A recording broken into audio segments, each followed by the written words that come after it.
twayagala okutandika agamba nja kwandisa NGO naye nga obusobozi bwalina bwakubeera ku kyalo eki talina busobozi bubeera ku muluka oba ku ggombolola naye atera kwandisa NGO kuba teweetaaga NGO oba weetaaga CBO.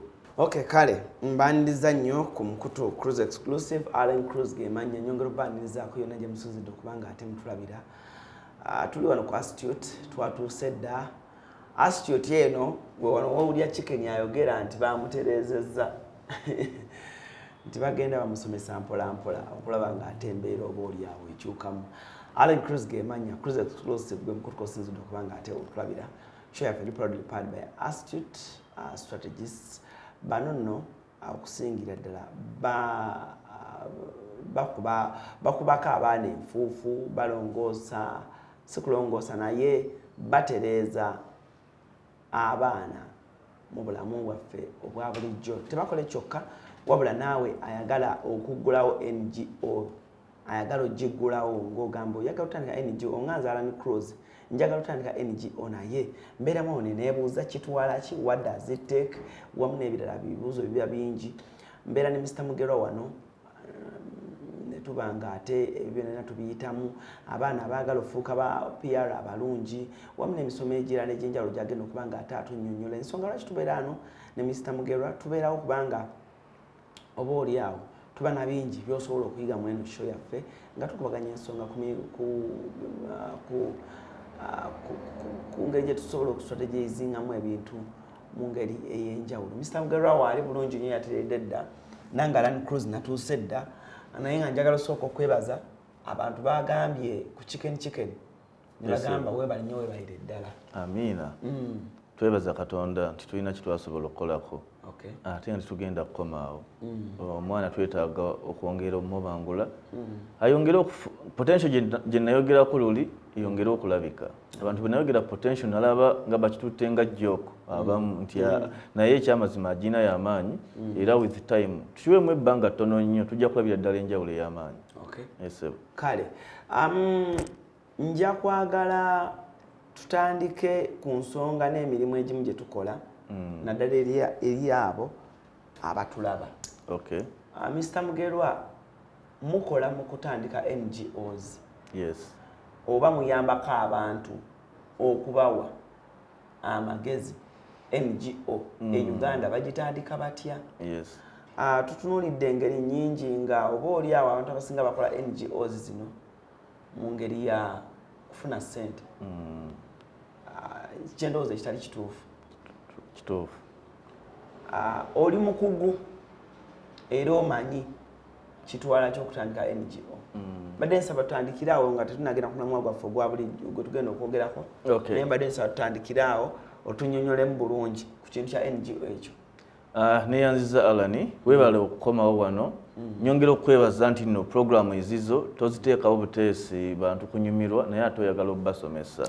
So weebale kuteekawo platform abantu kwe basobola okufuna okumanya okufuna amagezi n'okwongera okubangulwa. Kyamazima era bangi bankubira ennaku zino nga basiima programu zino ze tukola. So nina okwebaza olwa platform eno ate n'okwongera okwata ku chicken. Kaakati omulamwa tunagenda ku mulamwa oyogedde ku kintu kya NGOs. Era nange bulijjo njagala nnyo okulandulula ku kintu ekyo. NGOs abantu bakikwata nti nno ina kuba ng'okola ssente. Naye kati ffe aba Astute we are consultants. Tuli ba consultant abeebuuzibwako ku nsonga ez'ekikugu ezikwatagana ne NGO. Kaakati era twagala okuwa amagezi abantu abamu. NGO zisaasanya ssente mpitirivu ku kuwa abakozi nga basasula abakozi kubanga NGO erina okuba professional okusobola okuqualifyinga okufuna funding.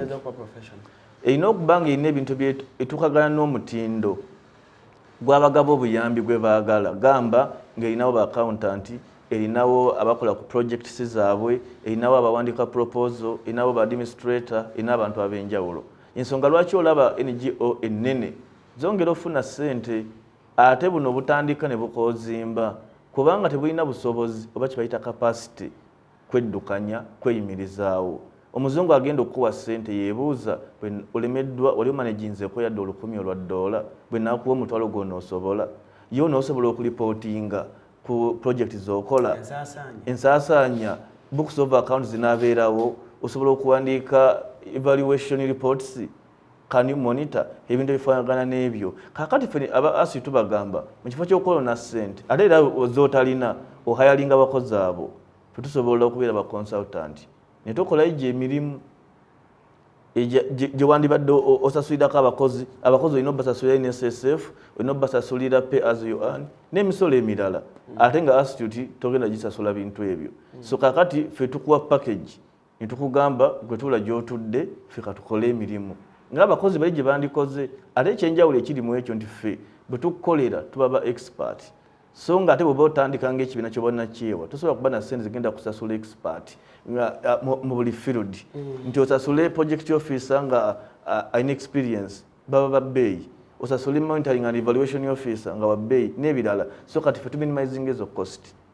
Naye njagala kusomesaako bantu katono nnyo ku NGO. NGO kintu kinene, kigwa kitya non-government organization. Naye kati erinnya ligenze likyuka wo kye tuyita CSOs, civil society organization. Kati waliwo kye bayita CBO, community based organization. Community based organization ebeera ku district level. Era njagala okusomesa abantu kuba buli muntu ayagala okutandika agamba nja kuwandiisa NGO. Naye ng'obusobozi bw'alina bwakubeera ku kyalo eki talina busobozi bubeera ku muluka oba ku ggombolola, naye atera kuwandiisa NGO. Kuba teweetaaga NGO oba weetaaga CBO, genda ku district owandiise. Kuba kali balina bye basaba nga constitution ng'eyo n'ebibyo byangu. However, tasobola bikola, tusobola omuyamba. Kaakati waliwo kye bayita company limited by guarantee. Mu mateeka ga Uganda n'ag'ebweru ekkirizibwa okoperatinga nga non-profit business, which is another name for an NGO. Esobola okukola nga NGO. Kaakati kye tuyita NGO strictly ebeera registered mu Ministry of Internal Affairs ku NGO board. Era ne bakuwa NPO certificate oba kye bayita non for profit organization certificate. Business etakola magoba. Naye nga ye registered under the NGO board. Yes. So categories zisobola okuba ssatu. Nti esobola okugenda ku URSB, still ne bwoba ogenda ku NGO board weetaaga okweta mu mutendera gwa URSB, weetaaga ogweyitamu. However, osobola okusigala ku URSB level n'otagenda mu ki ku NGO board. Naye nga amateeka ga Uganda gawa amagezi nti ogende ku ki ku NGO board osobola okwewandiisa. Kaakati abantu bangi bambi tebamanyi how to go about that. Kiki bayinza okukola? Waliwo ebisaanyizo ebyetaagisa, gamba constitution n'ebirala. Naye kyempa amagezi abantu bangi balina NGO empandiise naye tezisukkanga kufuna certificate yaazo. Bangi tebamanyi kyakukola, tebamanyi kiddako. Abamu ne website agikola n'agamba nateekawo ne Facebook page naye nga tafuna funding oba ta-attracting ba partners kujja kumwegattako. Kati awe wali obuzibu ate ffe abasituti we tujjiramu lwe ludda olw'ekikugu tukuyamba okuteekateeka NGO yo. Bwe manzigulawo NGO nina kutunuulira okusinga bafanda. Bafanda nyo batunuulira kubanga nga bwogulawo business otunuulira ba investors, otunuulira ba customers bo bani abagenda okugiyimirizaawo. NGO nayo yeetaaga ssente okusobola okweyimirizaawo. Era ensonga lwaki ffe tuzita social enterprises partly lwaki it's a business. Olina ogirwaninga nga business. Wadde tekola magoba naye ebeera business. Kitegedde. So n'olwekyo weetaaga ogituna nti bafanda bakulu be bagenda okuyamba okufandinga project zo. Gwe nga gwe tolina ssente zigenda kugiyimirizaawo. Kituufu eriyo sources endala z'osobola okuyitamu n'ofuna ssente. Naye the biggest part bafanda. Kuba ne government ya Uganda eyimiriddewo ku bafanda. So ne NGO zimira ku bafanda. Kale ekyo kikulu nnyo. Naye ate bafanda kikulu okumanya baetaaga ki, balina obukwakkulizo. Tolina okubeerako ebintu ebijja okuweesa trust. Bagambe nti Allan ekibiina kyo tukirabye nga kikwalifyinga okufuna funding. Kubanga otuukanyiza obukwakkulizo. You comply with the requirements zetukola ki zetuba twetaaga. Yes. What are the qualities ezinetaagisa okugulawo NGO? Kaakati tugeze bino ebya constitution obimaze weewandiisizza ku URSB weewandiisizza ne ku NGO board, ekyo tekimala oba okoze 1% ku ebyo bye weetaaga. Ekisooka weetaaga okuba ng'olina abantu abakugu, officers, abakozi mu NGO. Kati olaba ebibiina nga UNICEF ndozabo tukawo obyegomba buli department ilimu abakugu nti wetaaga okuba olina abakugu mu buli sector gamba olina aba social workers olina project officers olina aba administrator olina ba accountant mweyo NGO yo bakola ki bakuyambako okusetting up tools oba zoyinza okuyita forms oba enkola oluzungu nga lungi oluzungu lungi ondoja kunsonyiwa kuba n'ekigambo NGO tekiri mu Luganda kubanga kati nkimanyi waliyo omuntu waffe alaba ali mu kuyiga yes. akutte peeni yes. awandiika yes. naye abantu abo boomenye is it a must alina okuba nabo it's a must bw'oba oyagala kuqualifying ofune sente olwaninga projects ezi successful ocompetinge nibe wasanga mu field however aba accountant ero mwetaaga kubanga baba bagenda kukuwa sente wetaaga omuntu agenda okubalansinga ebitabo kubanga abazungu kibataagala kwe kuba nti olinawo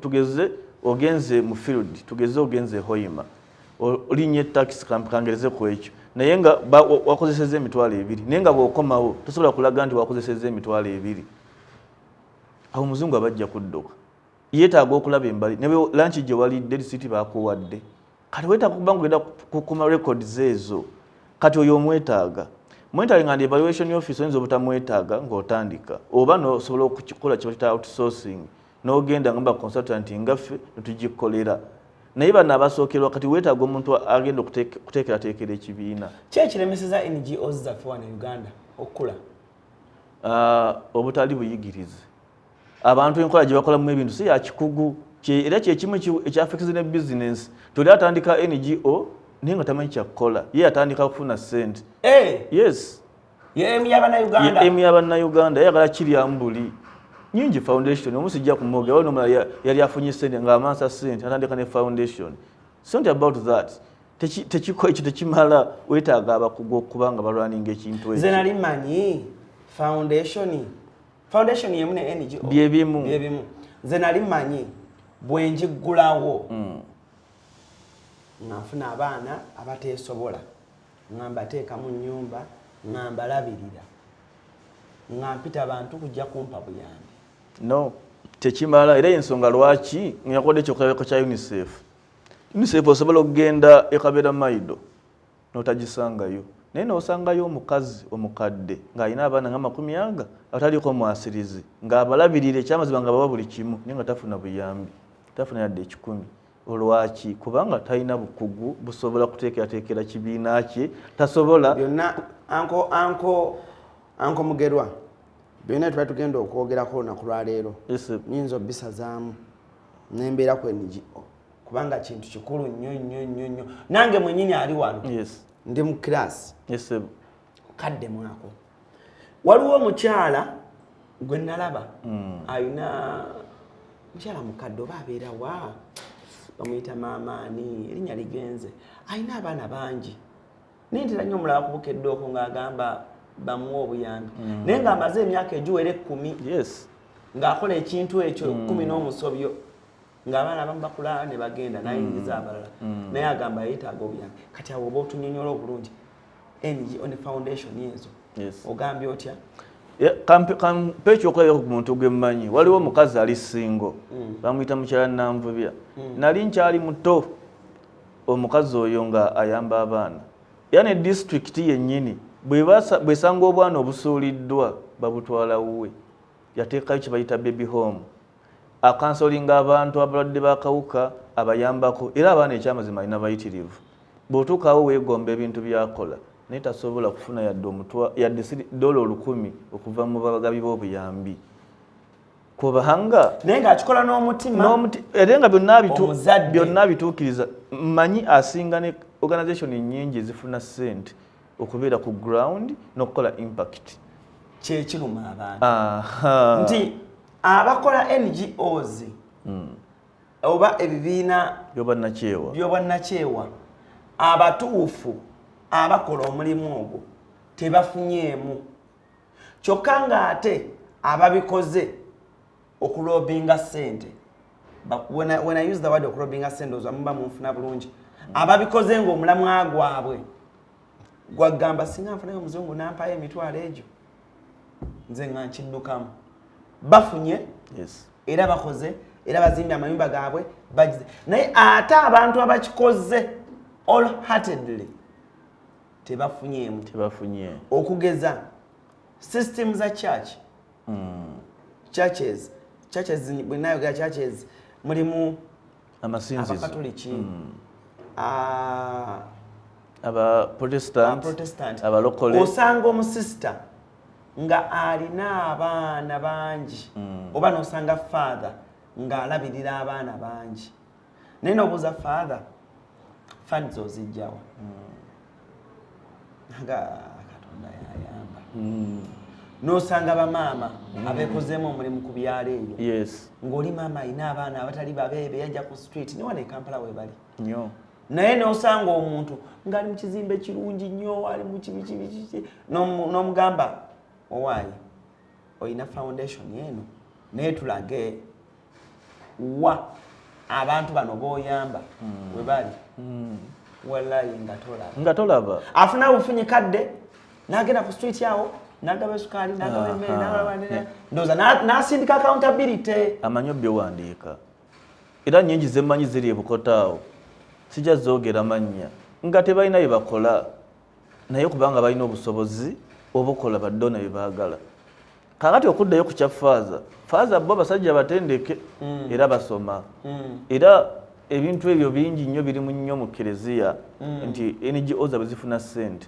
kubanga bo bakugu kati katuddeyo okukuddamu kankuzeeko emabega nti bw'omala okuwandiisa ekibiina ate naye kusomesa na kino okimanyi nti ne bw'oba towandiisiza kibiina osobola okufuna ssente teriteeka likugaana kuba NGO esobola okoperatinga ne bweba tekola ki teri registered naye kasita eba ng'erina ebisaanyizo byekoze ki byetuukiriza kaakati naye katugereze kati omaze ogyewandiisa ki ekiddako ekiddako weetaaga okudevelopinga beta project proposal ku project gy'oyagala okukola kati katugeze nti nno oyamba abaana bataliko mwasirizi kati nkuwe enjawulo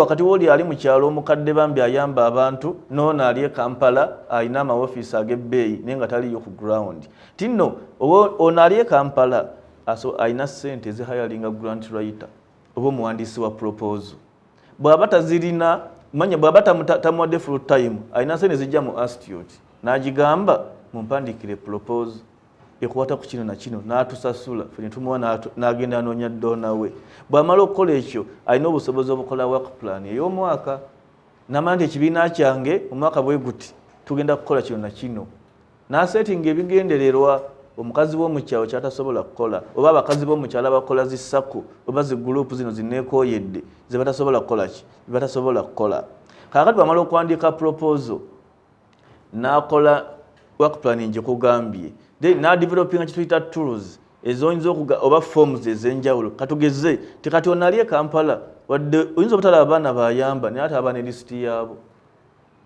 aba ne lisiti aba ne fayiro n'aga nti ono omwana yegundi alina emyaka bweki namuprofilinga n'ajuza buli kimu ngayagoba ojja obbibuuza byonna weebiri era bikulaga n'obufaananyi aba bulina kakati mu kyalo ate bambi tebalina busobozi tagenda kuddira fayiro awandike fomu agende w'omuzadde bagita consent awandike consent form amugambe nti ni omwana we tumwetaaga tusayiningireko wano omwana naye najjuzibwa emyaka weyazaalibwa asomera luddawa namuprofilinga byabombi byabo tebakola ki tebabisobola kakati tugeze nti omuzungu amuwaddeyo ebitano tugeze amuwadde ebitano tasobola kuleeta receipt tasobola kuwandiika financial report tasobola kuwandiika project report kwajjukira nti omala okuwandiika tugeze busente obufunyi weetaaga okudevelopinga report eza buli mwezi neya projekiti eyo ate omumwaka bwe guggwako tulina kituyita annual report tuuza AGM abomu byalo bambi batuuza AGM era bazituuza naye tebaba nakiwandiiko yadde annual general meeting batuuza olukiiko ne bayita abantu ne basaba ne bali mmene ne bawandiika ebintu byabwe naye report tefuluma bakoma ku ekyo report bo kibayita report kwe kuwandiika nti meeting yaggulawo twasaba gundi ye yasaba gundi yakubiriza meeting twali abantu bwetuti twatuuka essaawa ezi bo kye bakomako bambi naye genda ku website z'ebibiina bye nkugambyeko ng'ebyo ojja kutunuulira ekintu ekiri organized obulungi olabire ddala nga naawe ne bwoba nga yeggwe eddoona ekyamazima ojja ziwo togenda kugenda mu kyalo ziwo oli akola kati ne badona tobanenya nnyo nti ffe tuweremesa abatandika ebibiina ebyo bebeeremesa ng'okuba nti ofaayo nnyo olina okwagala kungi eri abaana olina okwagala kungi eri abavubuka olina okwagala kungi eri abalwadde b'akawuka tekimala weetaaga okufuna abakugu bakuyamba okukuteekerateekera ekibiina kyo kitukagane n'omutindo gw'abali bwe weetaaga okukuyamba kye baagala.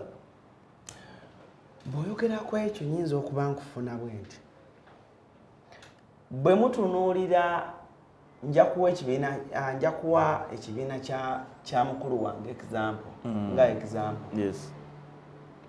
Triplets Ghetto Kids Foundation. Yes. Obamanyi? Mbamanyi. Do you see how organized? I do. Bwe bali? Mbalaba. Website biki byonna bwogenda ku Instagram yaabwe, Facebook page yaabwe, engeri waliwo ba Hyper Kids, waliwo ba Masaka Kids. Yes. Bwogenda ku Facebook page zaabwe balaga abaana engeri gye basomamu budde ki bafuna ne bakola. Katugamba kyogezaako tunnyonnyola. Kaakati naye nga tannatuuka ku ekyo kati olaba triplets ne Masaka Ghetto Kids n'abeewa Kisomba lava. Kati that's marketing. No promoting byokola. Nabyo byetaaga. Naye that's the second stage. Nti kati bo basooka ne batuukiriza biri. Kuba bangi bemmanya bafuna ssente nga ne ku social media tebaliiko. Bangi abafuna ssente ne ku social media tebaliiko. Kyemugamba nti bw'omala okusooka ne weetereza administratively. Sayi bwenyinza kiteeka mu Luganda lutuufu. Ne administratively sooka weetereza. Tereza bogenda okukola nabo line y'omwoyagala okukolera. Yes. Oyagala bikola otya. Ne management esooka ekola ki eterere. Administration yebeerewo ne management yebeerewo. Kuba kitu administration, management ne board of directors oba governance. Ne kati ebisookerwako ne bibiri. Administration ne management. Ekibiina bani abagenda okiddukanya. Ala nojja kuba otandika ekibiina nga yegwe kibiina. Yegwe byonna mu byonna. Gwe secretary, gwe chairperson, gwe project officer, gwe field mobilizer, gwe buli kimu. Ekyo tekiba kibiina. Kati abaddugavu abasinga oba bannayuganda ekyo kye bakola. Bamubuuza mwatuuza ddi meeting, tamanyi ye meeting. Kakati omusobira otya trust oli agenda kugijja luddawa. Kati bo bano abaana aba ghetto bogambye ghetto kids. Kakati bw'amala bino ebisanyizo bituukako then adda ku marketing natandika branding. Nabanga kibayita mu Luganda okwetega ennaku zino. Natandika okusuulayo footage gw'abakoze eki gw'abakutte. Naye twagala abantu balowooze nti obutaba ku YouTube otabeera ku social media kiyinza okulemesa okukola ki okwa-attractinga support oba okufuna ssente. That's an advantage. Waba omala okutereeza omulimu gwo nga mulungi then guteeke ku market abantu bagulabe. Kati ye branding nkulu nnyo. Era kyovola nja kukugiriza nnyo ku UNICEF kubanga UNICEF nnungi nnyo mu bintu ebyo. Osange okuteeka video ka ddakiika emu ng'ekulaga obwana obuli Somalia obufa enjala obutalina mazzi nga bukaaba nga n'enswera zibukola ki zibugendako. Kati yo footage nebbo bagenda obikola nga bamaze okwandika proposal ennungi, amaze okukola reports ennungi. Kakati nga ne bwakateekayo kali oli bw'alaba ka video agamba ayambye ntya titusange ku website ya agenda ku website nga report z'omwaka kweziri, financial reports kweziri, nga buli kintu kwekiri. Mu bufunze ng'ebisaanyizo byonna beetaaga ne bwagandika ngende ennambula gye bakolera ng'ajja kutuukawo nga buli kimu kikola ki weekiri fayiro nga zijjudde eza buli kintu. Tojja kukwata ku nsimbi tojja kufuna funds nga toli organized, right? Tekisoboka. Era bw'oba oyambiddwa n'obufuna ojja kufunayo $2, $3 okome ku ezo. Kitegeeza bano abantu betwogeddeko abatannajjako mu institute kwebuuza waliwo n'abantu abaagala okujja naye nga talina kasente. Mr. Mugerwa nga talina naye ng'ayamba naye ng'asobola okukubira esimu naga nze nno mbalina abaana naye nsobola otya okunsomesa engeri y'okukolamu enkola zonna nga bw'ogambye. Naye tusanze oba twesanze nga bano abali organized betwogeddeko ab'omu bibuga Mr. Mugerwa bakwata essente ezabawadde nga bo tebalina foundation ne banoonya ALLANCRUZ oba Kim alina foundation naye ne bazuula nti Kim oyo kali registered tamanyi bulungi bintu we bikola. Kati ne bakwata ebintu sente ebiki ne batwala mu foundation yani ya Kim onfuna ne batwala mu foundation ya Kim onfuna bwe batwalayo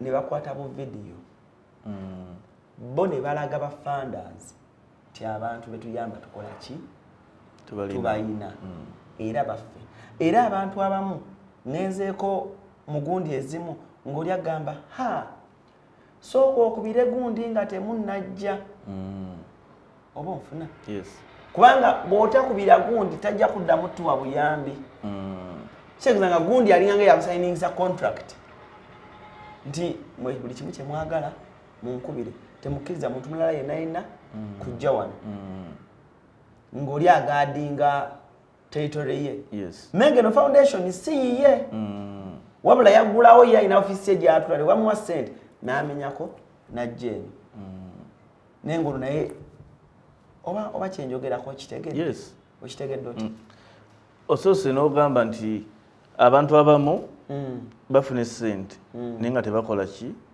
nga tebakolifayinga ekyokubiri nti waliwo bafuna abantu abalala okubayambako kati basookedde ng'oga nti fe tuyambe tutya abantu bano abatalina ssente naye ng'ate beetaaga services si kyekibuuzo ekyasoose yes kati ekibuuzo ekyo kiri nti fe buli mwaka tulina kyetuyita end of year giveaway under kyetuyita CSR corporate social responsibility tuddiza community tulondayo NGH ne tugiwa free services kubanga naffe tusobola kulwaninga nga tuyamba buli muntu naffe so buli mwaka tulondayo emo ne tubayambako however tusobola okwogerako nabo ne tubawa consultation y'obwereere naye tuba tugenda ate bakolera mirimu kituyinza okubawa consultation ya bwereere ne tuba tujja bakolera mirimu kyenyinza okugamba pozina ekyokubiri yinza okuddamu n'okirambulula bulungi ekyokubiri be bantu abatalina foundation kale bonga mukama yabawa obwongo ne basobola owandiisa system nga bw'ogambye era nga bo kye bakola ntera nnyo biraba ku Instagram ng'abantu bangi oli agenda ku street nakyo gyakikumbula oba type oba nayo type ya NGO oli nga talina baana talina bakateyamba oba kale nja bayita abaana oba abaana bayamba nga tabayina naye nga yeregistaringa bulungi ne ku website na buli kimu naye nga ye kyakola atambula mu bitundu ebyenjawulo n'akwata bu video aba street n'akwata n'abaako obumere bw'abawa n'agenda captura n'akwata n'abaako n'agenda gundi n'amala n'akumanya footage we n'asayo ku website ne social media platforms ne bamuwa obuyambi naye nga talina energy talina bantu nti weebali kakati kyekiri nakugambyeko nti nno okufuna support osobola okoperatinga nga toli registered ekyo kikkirizibwa osobola okoperatinga nga toli registered kati ate nekirago osobola okusalawo kikolenga ggwe sekinoomu nga toyise mu bibiina abo nabo gyebali era nabo mbalayi nebweru gyebali siwana wokkawokka abamu abatuufu gyebali n'abeerimbisemu mu ekyo bakola ki nabo gyebali kuba ndankyaba nnyo baserebu bagikola nga showbiz nafuna olunaku ngo nayita kodi Kampala nabawa ku mugaati nadduka n'ebifaananyi byo ne biruma naye omusajja alina obwagazi bw'abantu olaba bw'ayagala abantu so baselebrity baffe bakola batya nkiddemu yeye baserebu bamanyi okwemulisa yatega kamera n'ayitako Kampala road oba mu Kisenyi n'agamba gwe bw'olaba muwa omugaati ng'onkuba ekifaananyi kati nga yateekayo ku mutimbagano ku social media ng'agamba olaba nyamba abaana bataliko mwasirizi naye ng'ekyamazima Kabaka Waani ng'omuyimbi omu bwe yakolaki bwe yayimba so abo gyebali naye ate era ne mu NGOs nabo beerimbise nabo gyebali kubeera eriyo omuntu ye awaayo obudde bwe n'agamba kanguleyo bisikitisi zange n'obutunda ssaawa za lanki bwe zituuka era n'ayitako ku Bombo Road awo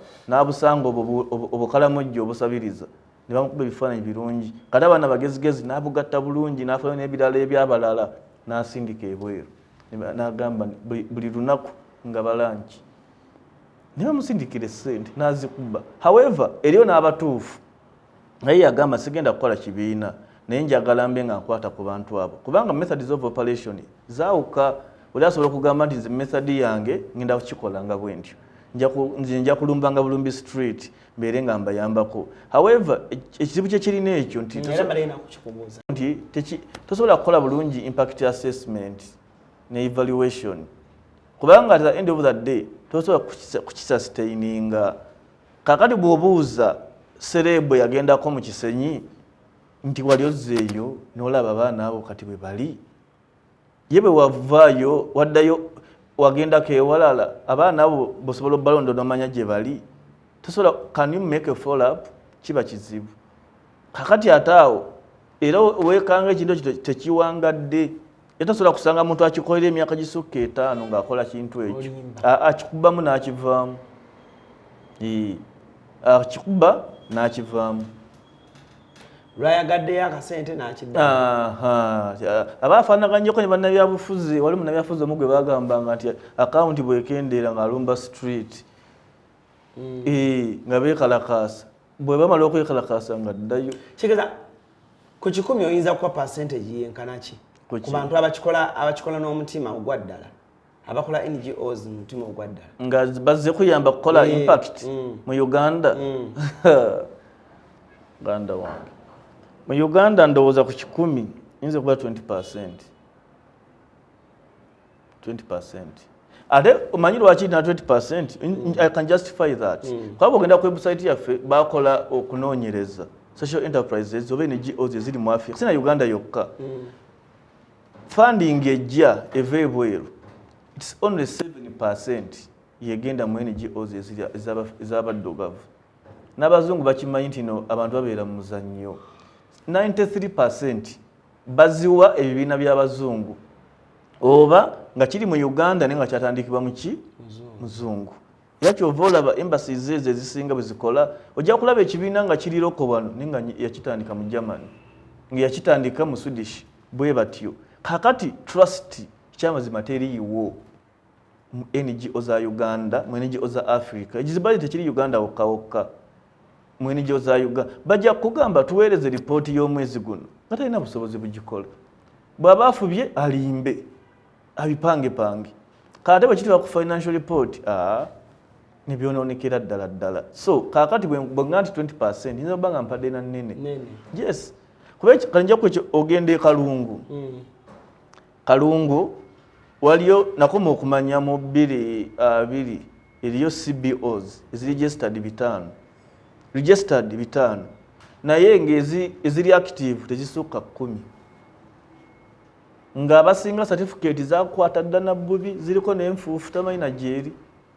Nze olumu twali tuyitamu nga tulina okulonza kwe tuliku nga bagamba fena twaregisita nenga n'erinnya ly'ekibiina tebakyalimanyi eriri ku certificate yaabwe. So kadat subbad bwe kityo bwe kiri nti okuregisteringa bapapa banguwa era kyekizibu kyekimu ekituukagana ne ku company nti nno nyingi zeewandiisa naye ziraba birthday yayo esooka ziba ntono ne mu NGOs bwe kiri. Wano okwagala kubeerawo omuntu aba n'excitement kangende mpandisa ekibiina kyange kubanga alabye Alan alina yakyazizza omuzungu n'agamba olaba Alan yakikubye nzani ate akikube ng'adduka speed ng'awandiisa ekibiina ng'ateekayo ku Facebook page ateekayo mu witches mulalo ng'egenda ekola ki efa bw'alaba nga tebajja abazungu nga tebajja bu video nga tebutambula. Yes kumbe ekya showbiz ate n'abantu ba bulijjo si baserebu bokka n'abantu ba bulijjo abamu bakikola mu ngeri ya showbiz. Yes ndaba Spice Diana akola kati nange kanfuneyo ko nange kankole kandi batamanya ndisi mulimu gwa kikugu NGOs abantu balina okumanya mulimu ogw'ekikugu. It's a professional business. Yes sibya kuveina nawulidde waluka gayimba nange mbo yasomoka lwe nange nasomoka nanka ngende nyimbe no sibwe bikola. NGO mulimu gwa ddala ogw'ekikugu oguli professional era ogusobola okukusasuza okusobola okugufunamu nate ne impact n'ogikola kuba objective nambe mu NGO impact. Katugeze go bolonda theme tugeze nze nja kuyamba baana nga da kitufa baana ogenda kukola ki ogenda bayamba bobosa ze ogani ogenda ku developing a talent mbavubuka nga da kitufa baana ogenda kukola ki kati ngo mwana ghetto kids objective number 1 yaja achievinga developing talents era agidevelopinze akutte ku bulamu bw'abaana abukyusizza. Objective number 2 of course tebera mu objective nena yaba alina ng'ekibiina kirina okukula ate kikwate ku balala naye ng'omuntu akule n'ekibiina era byonna bituuseeko basoma yes bali talented yes traveling kati oba lwaki taafuna essente zonna ze yeetaaga kubanga n'omuntu amufollowing agamba ono nsobola omuwa kubanga byakola birabikako.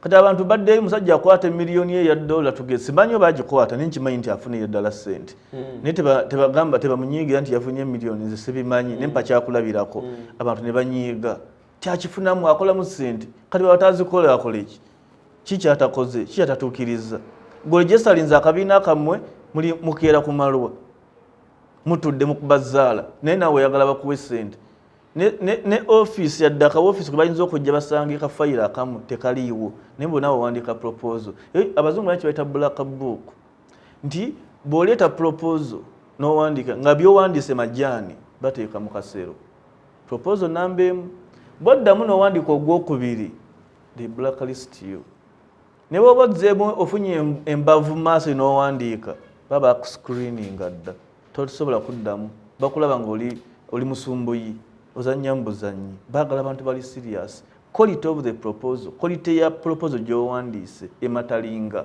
biki byo wandise onzo banga go wandise nga byoyoga tobitegeera nga kwegamba bala byoyogerako nawe nyinyi tobitegedde kyokoyagala kuyamba balala gwe nyinyi wetaaga buyambi kyokoyagala kuyamba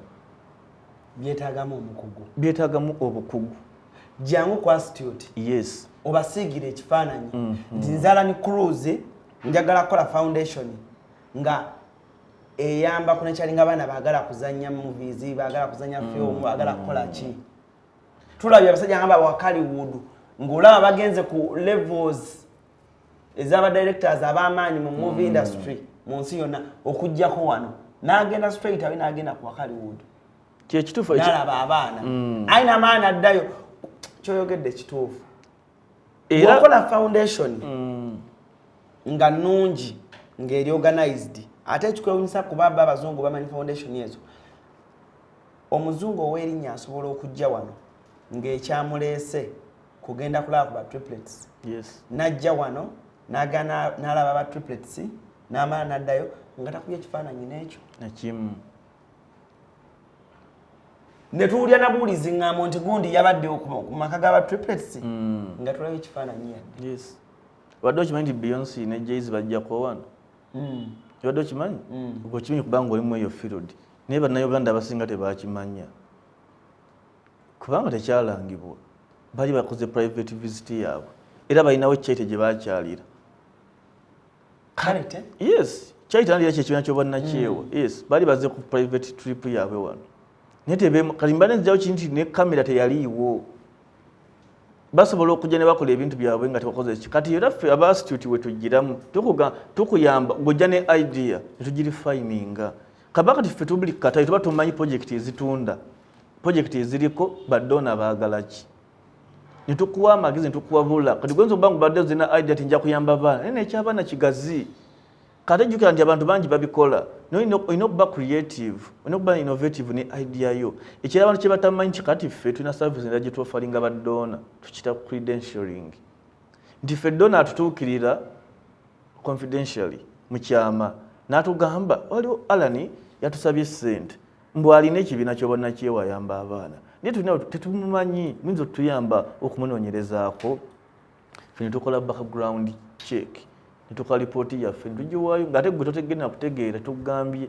kubanga mu mateeka tukkirizibwa tusayininga non-disclosure agreement kati kino nakyo weekiri nti badona batutuukirira ng'ayagala gwe oba omutuukiridde oba mutunoonyezeeko mweno firudi ani mulungi ani gwe tuyinza okwesigana essente zaffe atukolere projekiti ng'eno kakati ensonga nnyingi abantu lwaki balina okujja ku institute tubayambe okubatereereza n'okubategekera NGO zaabwe oba CBO oba charity kyonna kyonna kyagiyita kitegeeza bwe mba ngendo gitandika nga y'abaana yes ate abasinga batunulira nnyo abaana simanyi lwaki abantu bamanyi nti foundation ezo zirimu abakyala wali ez'abakyala abakyala nga bonaaga abasingle mothers abalina abaana tebalina buyambi waliwo bamaama abalina akawuka zonna ezo foundation ne wano e Uganda abantu batunulira nnyo foundation ezirimu abo bagata buli omu ayagala tandika y'abaana kakati n'otunula nga weebuuza lwaki asinziira abaana lwaki buli omu anti abaana bangu bakubbirako kyekijji bakozesa bangu bakubbirako kwati gojja okufuna obwana 50 teweetaaga na ssaawa namba gula switi ogende wali okuba ebifaananyi nga bw'oyagala bo buyimbe babuwandiise n'omuzadde ab'omu byalo bagende babalimbelimbe amuweeyo kota ya sukaali aganze omwana mukuwadde bwe bakola so abaana bangu bakubbirako ensonga lwaki abantu bangwirwa abaana however yandibadde point enkulu nti abaana obwetaavu bungi bambi Uganda ogimanyi nti yemu ku nsi ezisingayo abaana abato mu nsi yonna ndoza kati yakubiri imabegako yali esooka kati statistics entuufu sizirina naye luli yali almost 70% by the age of 15 kati ba abaana bangi buli wabeera abaana abangi n'obwetaavu babuki bwe bungi ekyamazima ebisoomooza abaana bingi era bandyefunye obuyambi obwetaagisa naye obuzibu nti abeerimbise mu kubayamba ate bakozesa bukozesa tozolaka nabamu bebakukusa okutwala bebatulafikinga abamu babakolako ebintu ebibi ebintu bwebityo so abantu berimbise mu ekyo naye kyembadde nga nti ne mu baana omwo mwennyini olina okuba creative kati for instance waliwo omuntu gwe mmanyiiko ekibiina kyemmanyi kiyamba abaana ate bo kiyamba abaana babasibe olaba element yeyo concept yes kati si bantu abangi abalowooza ku kintu ekyo nti omuzadde bamusibye kati abaana baba prisoners babairawo batya ye nga focus siimu ye eri ku baana naye ababasibe ndowooza olaba enjawulo naye kati gojjaga nti kange nenyamba abaana abataliiko mwasirizi mu orphans naye abantu onoovuganya otya nebibiina nga bisave our children nga UNICEF ebibiina ebimaze ebbanga emyaka 10 biyamba abaana nga birimu eyo ki element naye kati gwe bojja naye kantu akali unique tingenda kufocusinga ku child soldiers for instance abaana babajasa abaafa oba abaana bebakozesa okufuuka abayeekera omanyi bwetaba child soldiers be baana bebayingiriza mu magye nga tebanatuuka kubeera mu magye yes under age abo nabo gye bali jjukira ndi babeera traumatized okubayingiza mu bintu ebyo kane mpakyakulabira kuti focus nyingi zosobola okugamba ki katunuulire abaana bwe bati so naye abantu baagala nnyo okukoppa banga baagala byangu bantu bakoze group z'abaana ab'amazina yes kati balaba ghetto kids ekutteyo ne bagamba naffe katukikole however si kibikola nga bali kyebakoze bwebanga olina kyogattako kubanga ekituufu kiri nti ghetto kids sobola kukwata ku baana bonna bonna bataliiko mwasirizi naye ate kibeera unique tokoppa bali kyebakola ki kubanga buli lwokoppa oba duplicating kati future duplication of service bo duplicating teri fund agenda kutwasitinga na sente ze kubanga talaba need yaki wali mabuli okola proposal or project you have to justify lwaki okoze eki ogikoze ne bakola needs assessment lwaki ne bakola analysis balaba waliwo obwetaavu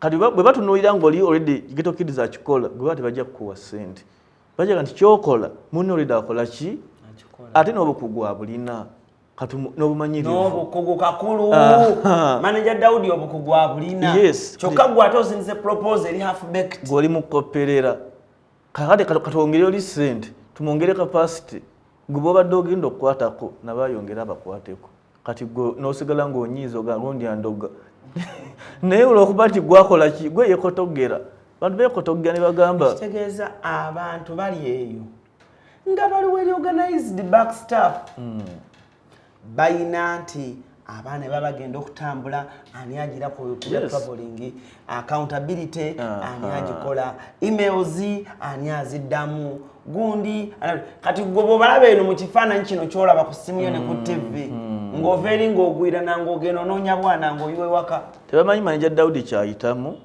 kutuula wansi n'afumiitiriza kati ndeete project eneetunda eneekwatayo bw'amala gifumiitiriza n'akwata pen oba kompyuta ye n'atayipinga n'akola document ennungi nti bw'agireeta mu maaso ga dona n'agamba n'abeera impressed nga tagenda kugisuula nakugambye ku kiri ekintu kye bakola tajja kukwata proposal atunulemu ate olowooza batunulamu nnyo paragraph zimumala okulaba mulimu sense oba temuli ng'ateeka mu kasero ng'asuula kakati bano abantu bawaayo obudde bwabwe okuteekateeka ebintu ebyo n'awandiika proposal ng'eri ku mutindo ng'ate ng'alina ne backing ataakinga n'ebifaananyi byebyo byazize ng'akola ng'ekintu kyeyogerera naye kakati gwe wazuukuse ototo wakubuze n'ogamba nkoze ntya okufuna ku ssente tikankope manager Daudi ogenda naawe n'oteekayo ekikyo n'oteekayo ogenda okulaba nga bagabata nkoze ntya akanange nkoze ntya okufuna ku ssente yaloosa enjala ng'emuluma yalabye abaana ba Ghetto Kids bali kata America once yonna naga yes oba alabye Spice Diana Foundation agironkinze akyazizza bambassador n'agamba olaba Spice akikuba yasoma bifa yafuna nameka 32 kati ate nze yafuna bweziti nga naye aganaye kambikole kumbe tamanyi oli kyayitamu tamanyi nti alinayo oludda olw'ekikugu olumuli ebbali olumugamba nti kakati wano yes collaborate ne body yes you have a brand naye osobola okugikozesa booti ne booti bwe tebabimanyi so be bantu baffe kyekimu bebiri tiyawulira olukagayimba naye najja kakati ne NGO zambia abantu bebakola naye nga abantu bakubiriza ndala bamu byalo tina byalo byokka program ene badde nnungi nyo secyango kimu yes nchiwa abantu bayize balina okuyiga bate bayize bajja kujja wano kwa street ongera babangula naye bave mu kuloota ne kati nga tumaliza n'ekyabazadde nja kitutunulire bakituita social entrepreneurship kakati waliwo enjawulo waliwo tutaba social entrepreneurs ne ba entrepreneur aba bulijjo boyogera ku kigambo entrepreneurship abantu abasinga batunulira nnyo business zino ezimanyikiddwa kati gamba nti ntunda kabalagala ntunda ndagala oba kale oli mu kikuubo social entrepreneurship fe ye aspect eyagala kufaananamu NGOs naye yo ebeera ekolamu ssente lwaki nti neerina aspects esatu okola environmental impact social impact n'akasente ng'okola ki oteekawo difference kampe ekyokulabirako olaba abaana abalonda obucupa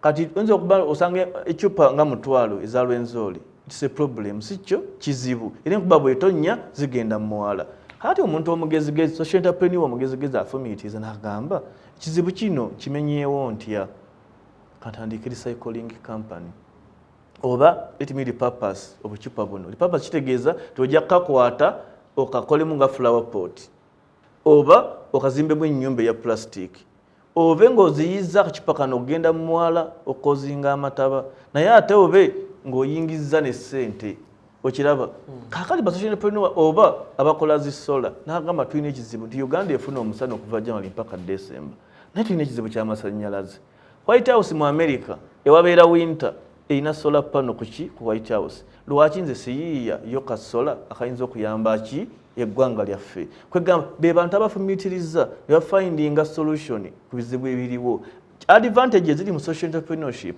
nti nno there is also funding for those businesses green business tuzita green business era onoba okukomyawo tujja kwogerako ku green business ti green business ezo business ezitunuuliddwa nga zi sustainable tezoonona butonde bwansi naye nga tezikola amagoba ningeyo ni masiki zaalimu ezo business eziriko kati tezigenda n'okubeerako n'emyaka egijja ero ni masiki oyo mugagga omumanyi eyagula Twitter ewa X yes ero ni masiki yalimu ezo business ze tezoonona butonde bwansi azigattako bugasi yes naye ate awo ensi gyeraga era nakugamba nti fe mu institute tulowooleza mu kyaso ekya-22 kuba ne bano ba Elon Musk bo gye batunudde amafuta gagenda kutuuka gakole ki gaggweewo ketuyita oil oba fossil fuels kakati nga electric cars ezikola ki nga zeziriko oba twagala oba tetwagala kakati bo balaba wala beetegekerayo eri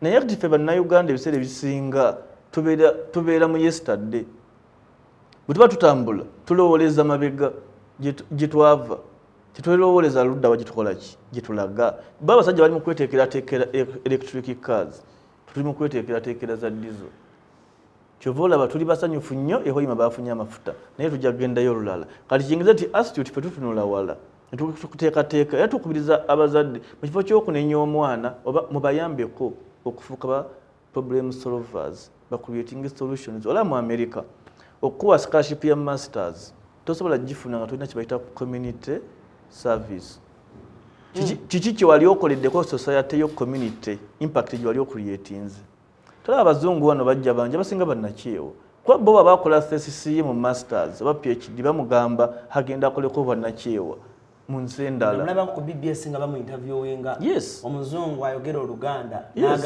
nagamba yebi byakola yes. ajano nabiko bobe tekamu ne sente amalo mwaka mulamba nagende ngai kaseso bebundi bujjo nabeera nabo ba indigenous people abo ba pygmies nagende ebududa ne basimba emiti kisinzira ye calling emwe ekola mweri tibo bawayo obudde kati gwe baba tolina kyogatta ku community tolina kyogatta ku society you are not fit to live.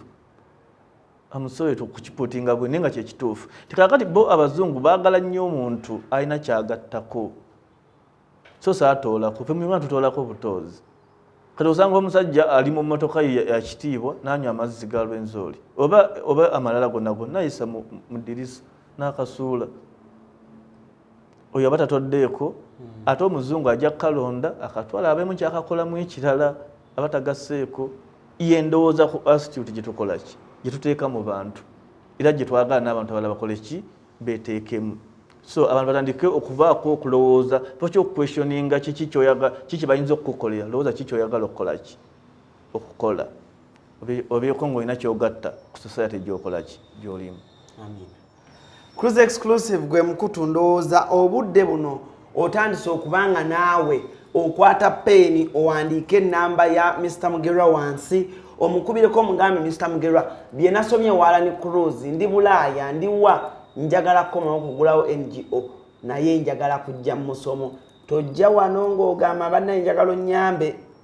Omusajja ali mu kizimbe kirungi apangisa woofiisi kiteeke mu bwongo nti ziri mmeka ojja omale wano obudde bw'essaawa emu naye nga wagisasulidde bakunnyonnyole si bwe kiba mukama wange bakunnyonnyole abantu bagire we tuli ensonga ya NGO sinagivaako kubanga nyetaaga n'okulako mu field njagala tufune olunaku otutwaleko mu field otulage kuzimu ku bantu abamu ku booyambyeko ku NGOs zaabwe era zifaanana zitya kinaasoboka definitely ekirungi nze akugamba background yange era erimu NGOs zezakuyamba tezannyamba naye nnyingi zenkoleddeko nezetutandise mpitirivu ate si mu Uganda mokka Katonda atusaasidde nti atwadde omukisa nti n'ebweru w'eggwanga tubaddeyo ne tukola ebibiina ne tubiteekateeka ku mutendera ogw'ensi yonna so kati mu Europe mu Africa mwennyini nnyingi zetukola ki testimonials weziri era abantu bangi abafunyeemu mu bino ebintu so ate sirinzekka tulina ttiimu y'aba consultant ennene era kuliko n'abazungu kuba bagala nnyo abazungu naye ekyo si kyekikulu n'abazungu kwebali kati gwe ojja tukuwa consultant okusinziira ku bwetaavu bw'okola ki bw'olina nange nina yesebo nange nina Green Climate Campaign Africa Climate Campaign Africa era nkulabiddewo Green Campaign mukola kimu tuli nnyo ku renewable energy tunoolidde nnyo renewable energy nga bwe nkugambye nti no tuli mu transition okuva mu kibayita fossil fuels ge mafuta oil coal okudda mu maanyi agali clean oba clean energy bwenyinza okukitwala bwentyo kuba mu njogera ennyangu kiyinza okukalubamu so naye nga tulina nekituyita green practices tuyambako okusomesa abantu okutegeera how they can live sustainably in environment tukolako n'obwakabaka bwa Buganda ku programs ezimu kubanga emiranga egimu gya Ssaabasajja gya butonde bwansi gyatadde ku manyi yani tulina programs zetukola nabo so programs nyingi naye nga nze na trainingibwa aligo oyinza okuba mumanyi former vice president wa US so kati byenjogerako saawira biwulire naye kyendi ekyo kyennyini profile yange so n'ogendera ku Google abantu bangi basobola okwongera obimanyako ne bamanya ku Google kwoli yes so ne ba consultant sabala manya gange Mugerwa Timothy yes ba consultants baffe abala bonna bali experienced abamu bakola mu UN agencies abamu they diplomats so kati fe waffe tetugezaako bugeza kintu kyetukola mu lufuuti fulizo nti ya masters of our trade kyetukola kyeyogerera yesebo tweyanzenke abawe namba tuve wano kakati namba yange ya WhatsApp eri 0776 085636 0776 085636 naye ng'ebintu ebisinga waawo basobola okugenda ku website yaffe www.astutstrategies.com information yonna kweri basobola okwongera okuyiga oba ne bajja ku ofisi zaffe wano e Naya ku Lighthouse osobola okukola appointment ne tukwasa consultant asobola okukolako kusinziira ku nsonga gy'oba olina. Amina.